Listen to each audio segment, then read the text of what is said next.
Friday, everybody. It's Jim. Let me try that again. It's Jim and Amadeus, and we are here on a Friday afternoon and happy to be here talking all things soccer and sports. Amadeus, how you doing, my friend? What's going on today? Oh, I'm doing great, Jim. We had a 7-1 day with premium plays last night. Went 4-0 in Brazil, 1-1 in Argentina, but cashed also a free play, Godoy Cruz at plus 160. So definitely was a very and another 2-0 MLB night. So 6-0 MLB run for me, and it's been a very good last 3 days. I should think that's pretty cool. Good day, good day, good day. So anyway, you know, Fridays are bad soccer days. It's usually because there's travel, as we talked about. You get your midweek, then you get your travel, and then you play your home games either on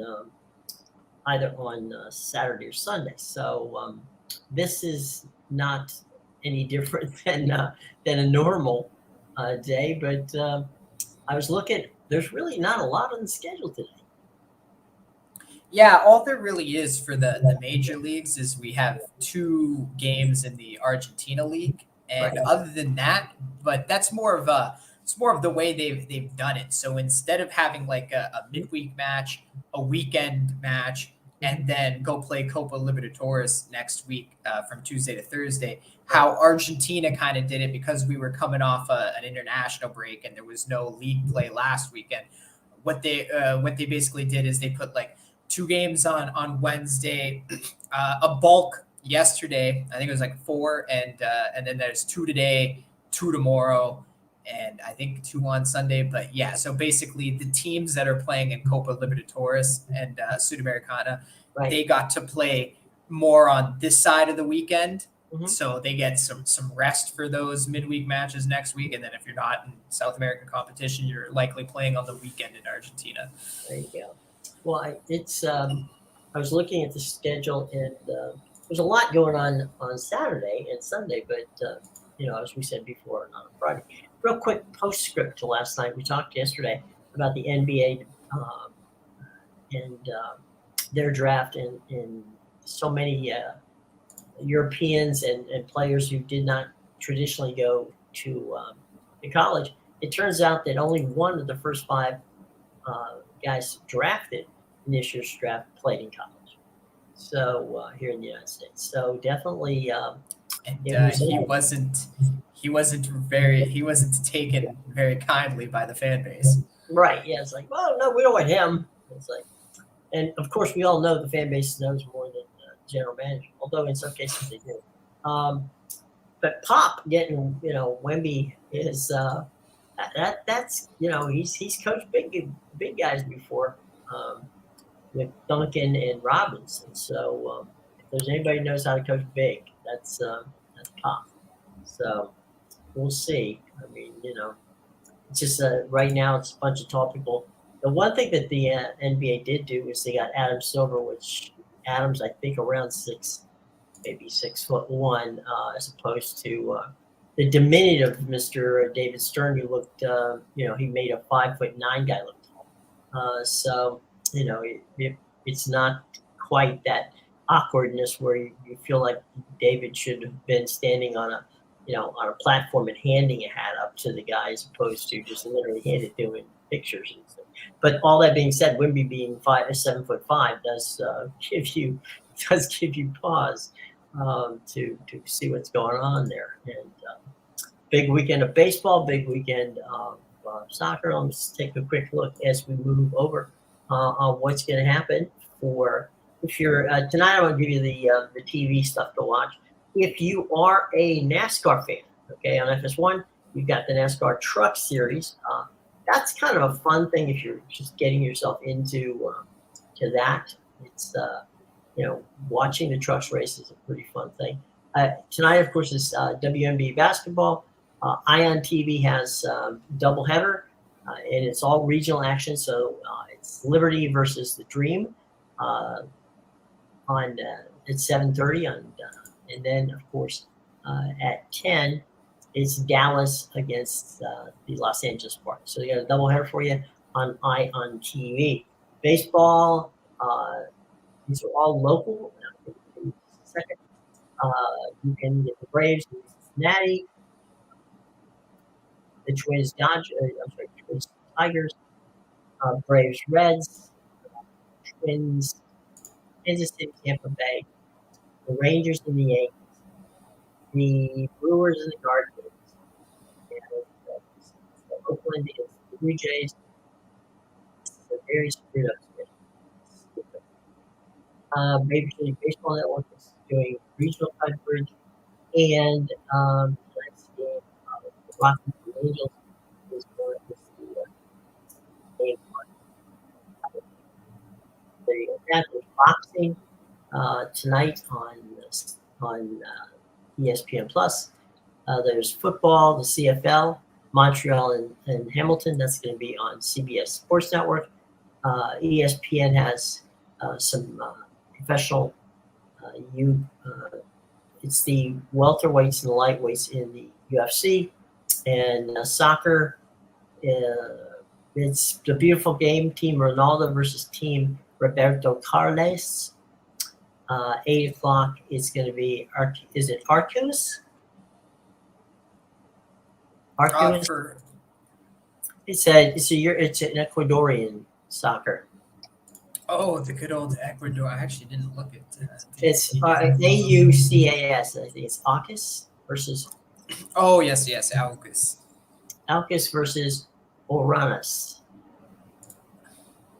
Sounds like that's another one. Aucus. They play in Copa Libertadores, so that's why you see them on the Friday here. Gotta give them some rest for that midweek match next week.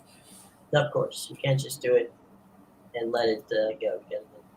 Actually, it's funny because Brazil, the biggest league in South America that has 14 of their 20 teams going to South American competition every year.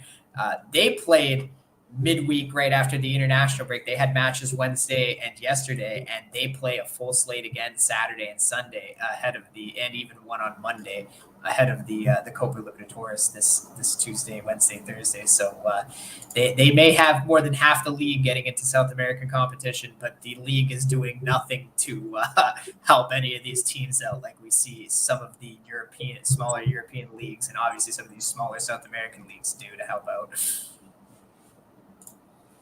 Well, it's gonna be weird, It's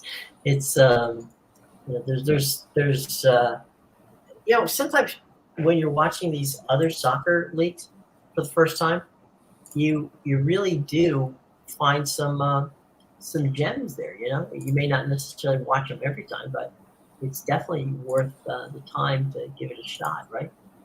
Yeah, there was some beautiful goals in Brazil last night, and it's interesting because it's very different from the European style, because they don't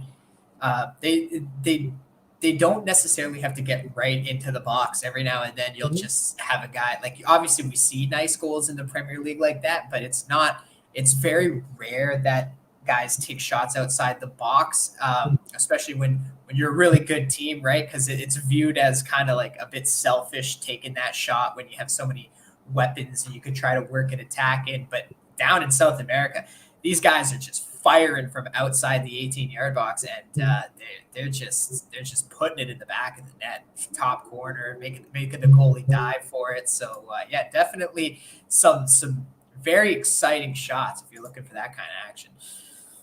And we get a bunch of fun stuff in over the weekend.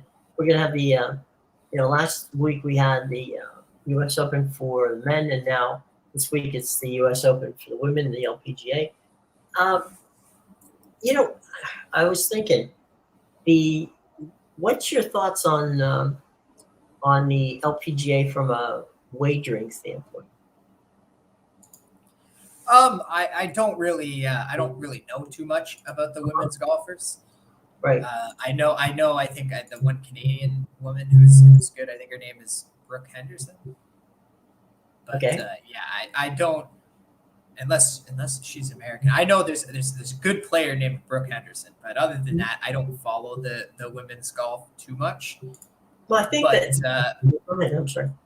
Oh, I was just going to say, I think for sure you could definitely find value in the same way you can find it on the men's side for sure. Well, most of the top world rankings for the LPGA are, golfers who are from Asia, and so you have a lot of women who are massive superstars in their own country, but we don't necessarily. The Corda sisters are basically the two top North Americans on the world rankings. Everybody else is either well, Japanese, Chinese, South Korean. I mean, there's quite a few, and there's a couple of Australians as well who are in there. But again, it's a fascinating situation. And let me just check the leaderboard on the women's LPGA championship. Of course, a pop up has to come right in the middle of it, and come on, get out of there. It's enough. Okay, the leaderboard right now. 6. What do we got here? All right. Jing Lin is leading. She's 4 strokes under. Leanne Pace is at 4 strokes under. And Ruiyun Lin is 2 strokes under. Anka Fucher is 2 under. And Leona McGuire. Now, she's an Italian player. The name with McGuire, obviously, you would think she was Italian. She's 2 under. Celine Borge is 2 under.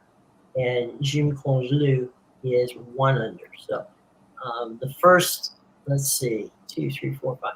The first 7, Brooke, by the way, did you say Brooke Henderson? That's the Canadian? Yeah, I'm pretty sure she's the She's Brooke Henderson right now is at 1 under par. She's 3 strokes off of the lead, and she posted a 67-10. So not a bad opening round for the LPGA from that standpoint. And so there's that going on. What was I going to say? Oh, we're talking about Major League Baseball, and we got some decent stuff from that standpoint. It's the MLB. We talked yesterday about world, going to world events where maybe the some soccer could come over here and play, and the NBA has played their games, by the way, in Europe, and it's paid off. By the way, I'm not sure I gave this properly, but the Pirates and the Marlins are the early game on Friday Night Baseball on Apple TV, and the Phillies and the Mets are also. So it'll be a regional game. It'll be you'll get either Pirates and the Marlins. I'm sorry, or you'll get the Mets and you'll get the Phillies too. You know what's funny about those two? Which one? They're the Pirates Marlins game. What's up? So just a week ago, we were talking about the Pirates sitting in first place of the NL Central, and the Marlins were pretty much under 500 almost, and they were in 4th place of the NL East. And now the Marlins are 2nd place in the NL East, 10 games above 500. So they've even passed the Phillies now and are trying to chase down the Braves. And the Pirates have just completely turned back into the same old Pirates we know and love. On a 10-game losing streak, they are now at 4th place in the NL Central and have slipped under 500. It's I just don't get it. I mean, sometimes you sit there going, how is this possible? They just they played some crazy baseball. Looking at the standings, we have again real quick in the AL East, the Rays lead the Orioles by 4.5 games. Tampa Bay's 52-26. The Orioles are 45-28. Yankees are 41-34. They're 9.5 games back. Although they expect to get Judge back at least for an assignment, maybe next weekend. Perhaps within the next 10 days, they can get Judge back. Toronto's sitting just a half game behind the Yankees, and the Red Sox are 2 games behind that group, and all of them are over 500. In the Central, it is the 38-38 Minnesota Twins, leading the Red Sox have a better record than the AL Central leading Twins, and the Red Sox are in 5th place in the AL East. Yes, that would be correct, sir. I think we need to start a petition to get both the AL Central and the NL Central, just to give up their playoff spots for someone in the East or West. Yeah, I'm for that. I think that baseball should consider relegation in that regard. Yeah, and they can just keep it. They just move everybody down to the Central, and the only two, the first team and the first 2 teams in the Central could be the last 2 teams, in the West and the East. Could you imagine if the whole Central was just Tigers, Royals, Athletics? Who would watch? Yeah, I was gonna say. I guess who else could you? The Guardians and the Mariners. I guess it would be the other 2 in there. Let's see. That would be no, maybe. Wait a minute. Think. All right. So the Central, in both. So we'd have to pick somebody up. It'd be the Nationals because they're bad. And it's not Arizona. Colorado. Oh, the Rockies. Yeah, I was gonna say. I guess the Rockies you could throw in there. So the Nationals and Colorado would be the others. So what a cluster that would be. It scares me just to think about it.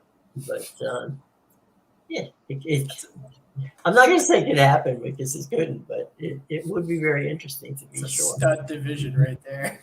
Yeah, you could win that one. 2 games under 500. 20 games under 500. Yeah, you might. Let's see. We got a question here. Let's see who's in the house today. Katie, hey, Katie, how you doing? How's it going? I hope I'm saying this correctly. It's pronounced Katie, correct? Or are you from Katy, Texas, and you're a Raider fan? Is that's what Texas Tech is? They are the Raiders. So, Katie, it's good to have you with us. Ask us anything. We'll do our best to answer it. That's what we do here. Do our best. So yeah, it's kind of a weird situation. Do you know Tim Earl from over at Picks and Parlay? Sorry? Do you know Tim Earl from Picks and Parlay? Yes. Okay. Tim Earl is the savant of college baseball.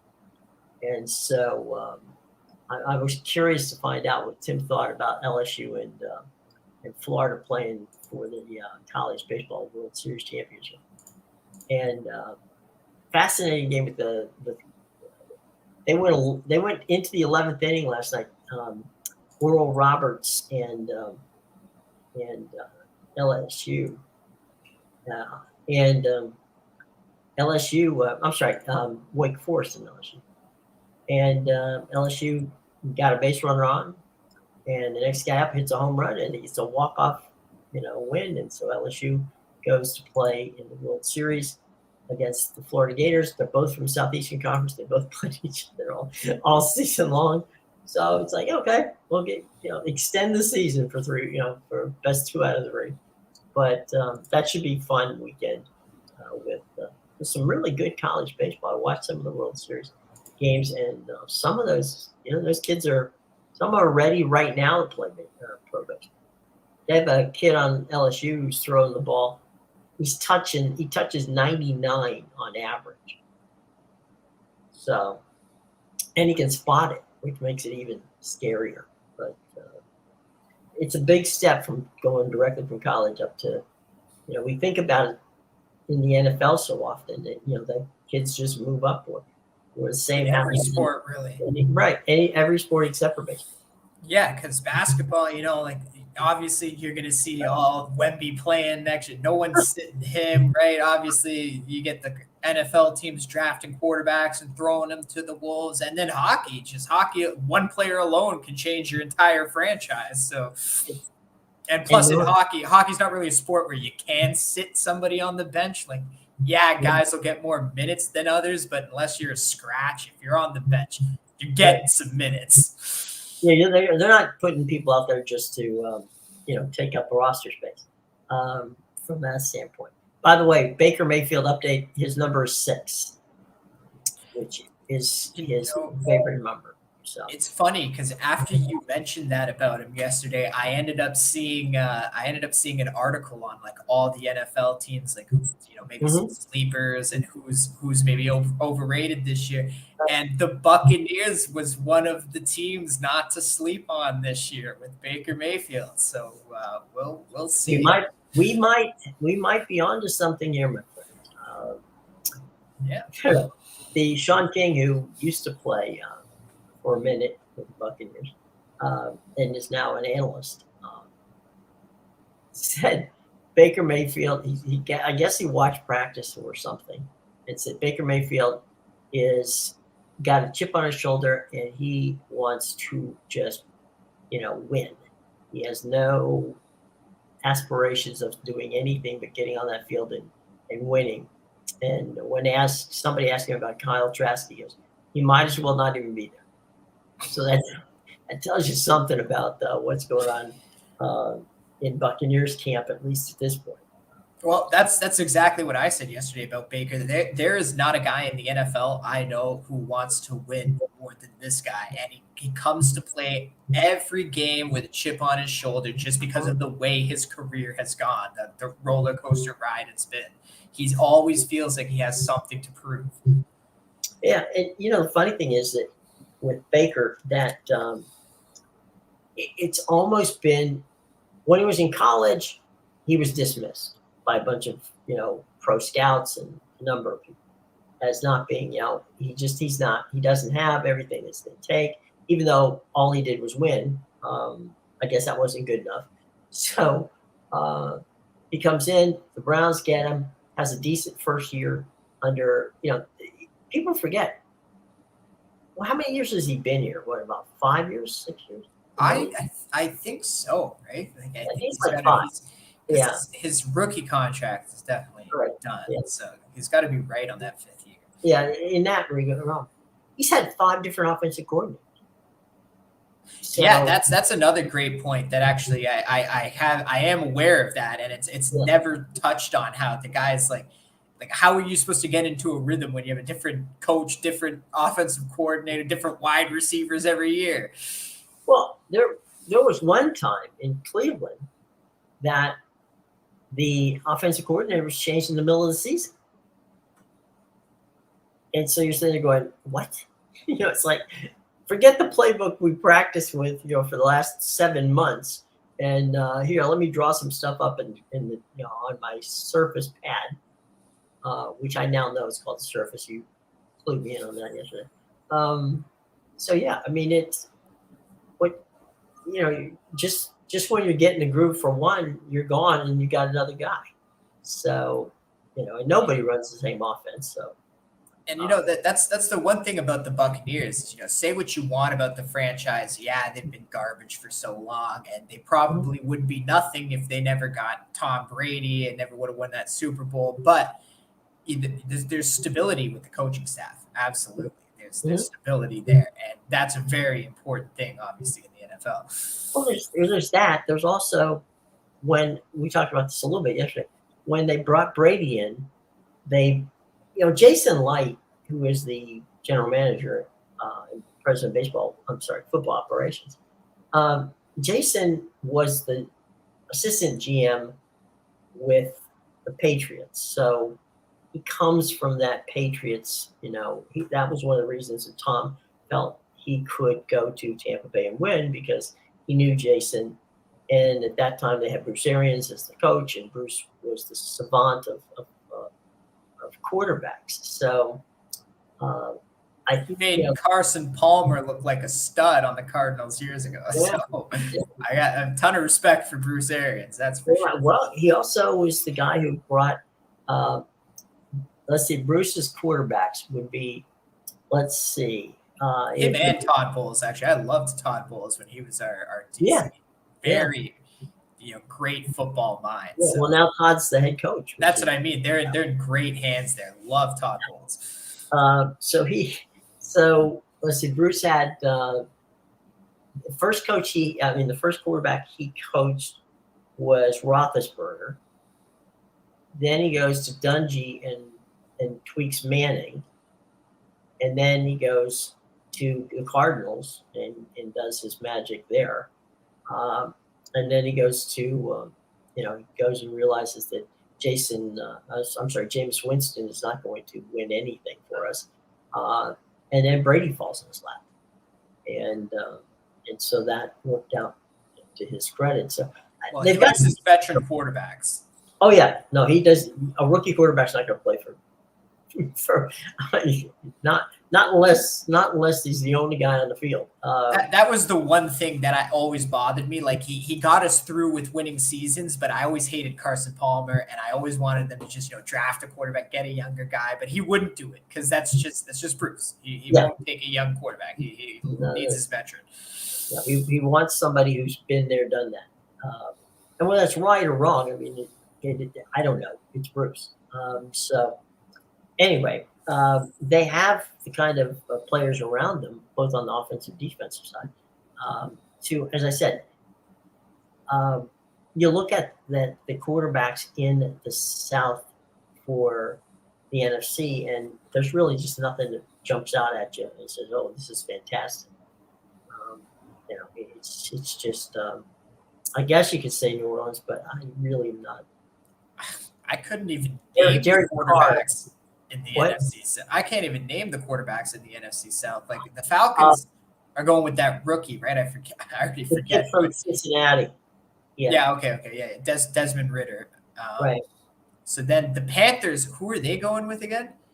I don't know. Is it Darnold? Like, have we decided on Sam Darnold? Is that a thing? I guess. I mean, it's like a Is it PJ Walker? Let me check that while we're talking. Who's the first string quarterback? We know that Derek Carr's in New Orleans, right? Yeah. The problem for Derek Carr is that Sean Payton isn't in New Orleans, so that the offense does not run, as well. Although I will say this: what they did do is they bulked up on the defense. So defensively, they're studs on that side.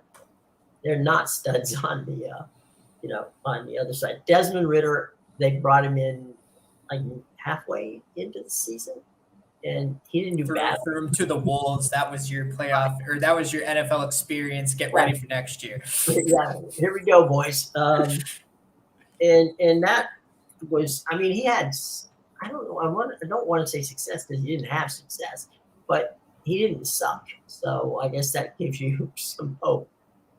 So much so that I think they got rid of Mariota as the backup. So I liked Mariota at the Falcons. I thought he was he was pretty decent for them. Yeah. I don't know. But I guess that's the thing these days, right? It used to be you draft a quarterback and you never play him the first year. And then, maybe he gets some starts the next year. Then we went through that little period of time where they were drafting quarterbacks and just throwing them out there right away. And teams realized very quickly, that doesn't work out. And now we're kind of seeing this where it's like, okay, we draft a guy and bring in a veteran. Let the veteran tank the first half of the season. And once he's put you out of playoff contention pretty much, then it's like, all right, let the rookie get in there and get his experience now that the season doesn't mean anything. And then we'll let him start next year. So, all right. Being a genius that I am, I forgot that they drafted Bryce Young from Alabama. Oh, yeah. Totally forgot about the NFL draft. Like I said, when it's off season, out of mind. It's out of mind. But the guy he's going to buck to try to get that starting job is none other than Andy Dalton. So those are two names that do not strike fear into most people. So I think that they're well, Bryce, you can't expect him to be great in the first year, especially when you traded away like the best running back in the league last year. So I don't know what you're gonna do on that end. It's always good to have a running back so you can take some stress off the offensive line. But I'm not coaching the team. I'm not managing the team. So good luck, Carolina. Yeah, I mean, Andy Dalton. So you've got Andy Dalton at Carolina. You've got the kid we just talked about, Desmond Ridder at Atlanta, and you've got Carr for the Saints. Carr for the Saints, and Baker Mayfield on the Buccaneers. So basically, it's like the NFC South is like a quarterback graveyard this year. Well, you know what? If you that's one way to think about it. Okay, being the optimist that I am, I could think of it as there's three guys with a chance to begin a career. I mean, reboot a career, right? But the youngest of that is Baker, to me. So he hasn't got the mileage on the tires that either Andy or Derek has, and so I would be. I don't know. Bryce Young at Alabama was a fit for a system. I don't know that Bryce Young is going to come screaming out of the gate in Carolina like he, is the star quarterback in the NFL. Yeah, and by quarterback graveyard, I didn't mean like these are No, all. I know what you're saying. These were guys that had tires on and some trash. Yeah. I was gonna say, these are guys that have basically been given up on by every other team in the league, right? Like Baker the Browns gave up on him. That's straight up what happened. This is like Toy Story. This is the box of broken toys. And then obviously Dalton and Carr are just your journeymen now. Yeah. I mean, they're and look, it's paid off for them. But both of them, have come in and saved people. So I just think that I kind of like that part of the division from a standpoint of they're veteran quarterbacks. There's nothing those guys have not seen, and in the way of defense, and so it's going to be competitive. But we do think that since your Baker Mayfield jersey is on its way, you'll have it before football season. Number 6. Number 6. So I think a wide receiver had number 6 in Los Angeles. That's why he couldn't have it. The Rams, but when he went over there in the middle of the season, so that's the way that went down. It's interesting. I mean, it's totally interesting. We had the NBA draft last night, and then you and I both blanked on the fact that the number 1 draft choice, the Carolina Panthers, just happens to be the kid from Alabama. So, oops. It's Friday, guys. Come on, cut us a break. Well, it's also NFL in June. Like, come on. Yeah. Talk to me in August, and I'll know the names of every quarterback. I've got this friend, Rich Simonetti, who is the head of we'll bring him on. We'll force him to come on someday. Is the head of the foundation, the Maxwell Foundation, which they give out all of the hardware of the coach of the year and the linebackers of the year and the different players. They're the only ones the only major award they don't give out is the Heisman. And I can call him up and say, Rich, who's the starting quarterback for North Texas? And he can tell me without even, going to a book, which scares me. But it's also, he does draft analysis for a number of pro teams, and he knows that. Give me an obscure team. He'll tell me the starting, players on it, why they're good and why they aren't. So it is a science, and clearly they have come through with it at this point in time. So it is what it is, right? So yeah, definitely. Girls. Let's see what. So what's an Amadeus normal weekend? from a standpoint of, I know you have a life, so that's good. But how do you fit that life around what you have to do? Because weekends are incredibly huge for the gaming industry. Yeah, weekends can definitely be the busiest time for me, especially with posting plays because Mhm. a lot. I'm a soccer expert, and Mhm. soccer leagues. It's not like North American League. Like it's one thing to have every baseball team play on Saturday and Sunday, but when you're capping soccer, you have every Premier League team playing Saturday, Sunday, along with every Bundesliga, League and whatever. And then obviously this time of year it would be MLS, Brazil, Argentina. But yeah, so it's always big when you're paying attention to a lot of these soccer leagues because it's trying to find value. And I don't set like a goal for myself, like I need to have this Mhm. amount of plays. It's just I like to look at every league and I look for what there's value in. Sometimes there's a lot of value, so I can give out like 3 4 plays in each league. Other times there's not a lot of value, so you only end up getting like 1 or 2. Well, but the other thing is that you know on the weekends, one of the things that you have some downtime, so you really you can kind of relax, go out, have something to eat, and enjoy the day. And one of the things that I've seen at this point is because everybody has something on their phone or whatever. You're never really that far away from making the information, getting the information, or doing the things that you need to get to the folks who are part of the group that listens and pays attention to you over on the network. So that's a good thing from that standpoint. It gives you a little Yep. bit of flexibility, a little freedom. Um, just by the way, we have uh, a very important update, and that is when you do reinstall Chrome, be sure to write all your passwords down because Yes. it can be difficult from that standpoint. That's your public service announcement.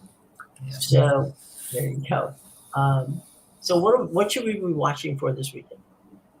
Yeah, so definitely there's a big slate of MLS. Again, you can catch all the games on Saturday in a 3-hour window. It's this time it's not 7:30 to 10:30. It's actually 4:30 to 7:30. Mhm. So a little easier for the people on the East. You can catch some of those West Coast games. And then obviously Brazil's got a full slate on Saturday and Sunday. And other than that, there might be some smaller leagues. Like there's a few I think there's 2 Argentina games tomorrow, and then there's obviously a few of the Colombia and the Ecuador, the smaller leagues. But other than that, these leagues are pretty much Argentina. I know is not going to have a lot because they're gearing up for Copa Libertadores this midweek. So yeah, definitely it's going to be an action-packed weekend, and then that's going to roll right into Copa Libertadores Sudamericana. So it's going to be a big South American soccer week for sure.